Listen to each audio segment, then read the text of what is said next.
What's up guys, this is Cody here, and today I'm going to be showing you the best tweaks of the week. Now before we get started with the tweaks, the first thing I want to mention is this theme called Avaya. This is a really cool theme, very minimalistic, and you'll actually see it as we go through the video, but I just wanted to mention that. Also, of course, if you want this wallpaper, I'll put this on my Twitter. So to kick this list off, the first tweak we have here is called Heart Transplant. So what Heart Transplant does is while you're in Apple Music, and let's just say that you're playing some random song. So we're just going to tap on this. We'll tap on Breaking Up. I'm not breaking up with anybody, but if we start tapping on these songs and we start to play something, let's just say that we're going to play this right here. So now let's go ahead and bring this up, and you'll see that we have the heart right here. But if we tap on the heart, this is actually going to add this to our library. So if we minimize this, go into My Music, you'll notice that we have CeeLo Green right here, and then we have that song right there. So it's really as simple as that. All you have to do is tap on the heart of a song that's playing, and it's going to directly add it to your music. So really cool. So the next tweak we have here is called Bigger Photo Preview. So this is actually only going to affect your Twitter application. So if we swipe over here and open that up, you'll see right here that we're actually going to have bigger previews of photos in our timeline, as you can see right there. So this is basically just going to give you larger previews of photos and videos in your timeline. But if we were to take a look at what they normally look like, I actually took a screenshot, you can see quite a bit smaller than what we have here. Next up we have a tweak called Blurboard. Now what this tweak does is blur out the background of your keyboard. So there's actually quite a few different settings that you can set up within the settings panel here. So you'll see that first of all, you just need to enable it. You can change your transparent level, but you'll notice right here that this option works only if the keyboard style is disabled. So this toggle right here. But if you tap on this and toggle this on, you can actually change the keyboard style, and you have 5 different options right here. Now, from what I've used, I would actually prefer using the dark blur, just because if you're using something like transparent or semi-transparent, you can actually see words behind the keyboard. So it makes things look all jumbled up just because you can see words and keys on top of it. But you'll notice right here that this is what the dark blurred keyboard looks like, and I think it just looks pretty good, as you can see right there. If we bring it up in the spotlight right here, you can see it looks a little bit different.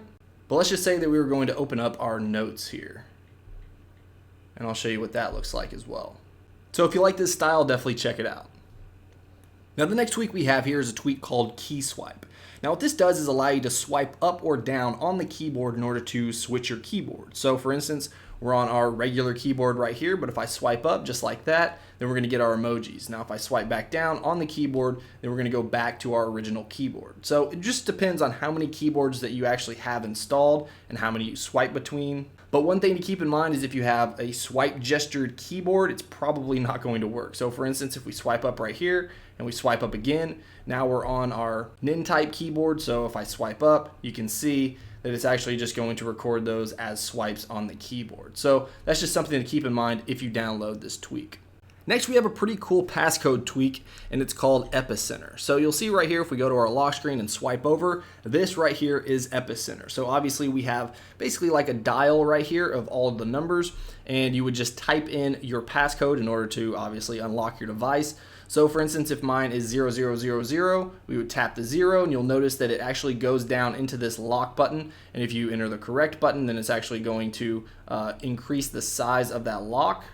And then once we type it in completely, it's going to unlock. Now in this tweak, you actually have the ability to change a few different things. One being the shape of the actual icons or the buttons, and you can change the corner radius just by swiping that over. And then you can also change the size of Epicenter completely. And obviously you will want to enable it right here. You can also scramble the number position. So if you toggle that on, it's just going to make it harder to guess your passcode if people are looking over your shoulder and seeing what you're actually typing in. And then right here you have use button location. So if you actually toggle this on, then it's not going to matter what number you actually press. The only thing that matters is where that number would actually be. So for instance, if we go to our lock screen right now, you'll see when I swipe over that all the numbers are all scrambled up. But if I tap right here 4 times, then you'll see it's actually going to unlock because that's where the 0 normally is. So just another layer of defense against those peeping toms. And last but not least, we have a tweak called Smart Source Prompt. Now this tweak is actually going to make your life a whole lot easier, especially if you watch my perfect jailbroken iPhone setup videos, just because you may have to add a whole lot of different repos. This is going to allow you to add multiple repos at the exact same time to Cydia. So for instance, let's just go ahead and go into Evernote here, and you can see that I have 4 repos. So if I wanted to use this tweak, I am going to select all of these, copy them, and then when I go over into Cydia and open that up, you can see we tap on edit, we tap on add, and you'll see right here that it gives us a pop-up. It says multiple sources found. So then if we just tap on add match sources right there, then it's going to add those sources. So it's as simple as that. No more adding one repo at a time to Cydia. So that's all I got for the best tweaks of the week. Let me know what you guys think about these tweaks and theme in the comments below. As always, if you enjoyed this video, make sure you smash that like button. If you guys want to see more of my videos, then go ahead and subscribe. Alright guys, until next time. Peace.